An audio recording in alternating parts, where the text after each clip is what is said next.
खबर करनाल से, जहां प्राइवेट स्कूलों के टीचर्स और प्रिंसिपल में भी डर और चिंता का माहौल है। बता दें कि हिसार की घटना को लेकर प्राइवेट स्कूल एक दिन की सांकेतिक स्कूल बंद रखेंगे, जिसको लेकर मीटिंग भी की गई। जानकारी के मुताबिक 4 छात्रों ने अपने ही प्रिंसिपल की हत्या का आरोप उन पर लगा था, जिसके लिए स्कूलों ने सांकेतिक तौर पर स्कूल बंद करने का निर्णय लिया है। स्टेट बॉडीज इस पे मंथन कर रही हैं। उसी प्रयास में हम लोग करनाल में इकट्ठा हुए। ये बड़ी ही दुर्भाग्यपूर्ण घटना रही है कि जिसमें कि स्कूल के बच्चों द्वारा एक स्कूल प्रिंसिपल को इस तरह से उनका मर्डर किया गया। आपने पूछा कि इसका कारण आप क्या देखते हैं? मुझे लगता है कि हमने कहीं पश्चिम की नकल की है। पश्चिम में बच्चों के अधिकार के नाम पे, चिल्ड्रन राइट्स के नाम पे ये बताया गया कि हमें कुछ भी बच्चों को नहीं कहना है। जबकि हमारा जो भारतीय प्रणाली थी, उसमें माँ-बाप और टीचर्स को एक पूरा हक था कि बच्चे को किसी भी तरीके से सही रास्ते पे वो लाएँ। उसके लिए हर तरह के जो प्रयास थे, उसको एक तरह की मान्यता थी समाज की, सरकार की मान्यता भी थी। तो अब बच्चों को पता है कि हमारे खिलाफ कोई भी एक्शन नहीं होगा। तो स्कूल हम बंद कोई रखे जाएँगे।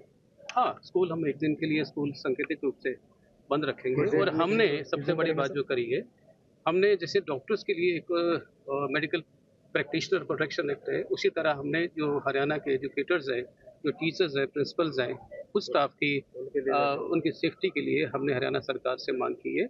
आज शाम को आदरणीय हमारे जो एमएलए करनाल हैं, जगमोहन आनंद जी, उनके थ्रू जो ज्ञापन है, वो माननीय मुख्यमंत्री जी को भेजा जाएगा।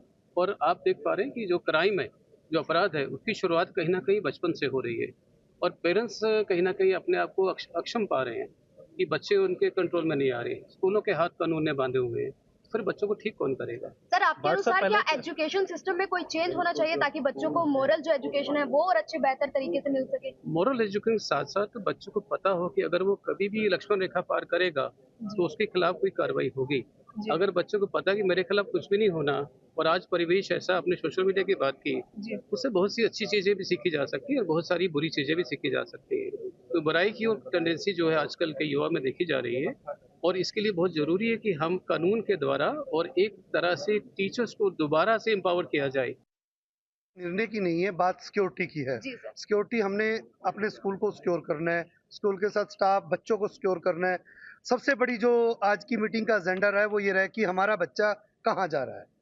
हमारा मेन हमारी चिंता का विषय आज की मीटिंग में यही रहा है कि हमारे बच्चे जो यमुनानगर कांड, जो हिसार कांड, ये जो हो रहे हैं क्यों हो रहे हैं। तो हम लोगों ने इस पर पिछले 2 घंटों से आज मंथन किया, और इसमें जहाँ कुछ पेरेंट्स की कमी है, कुछ सिस्टम की कमी है, कुछ हम लोगों का ये कहना कि जो ये बच्चा है, चलो बच्चा है सुधर जाएगा। तो अब हम लोगों ने एक डिसीजन लिया है कि अगर इस तरह के कोई बच्चे स्कूल के में उसको बायलॉज को फॉलो नहीं करेंगे, हम उन बच्चों को पढ़ाने में असमर्थता जाहिर करेंगे। क्योंकि हमारी डॉक्टर्स के यहाँ हड़ताल हुई, डॉक्टर के यहाँ लोगों ने तोड़-फोड़ की तो लॉ आ गया।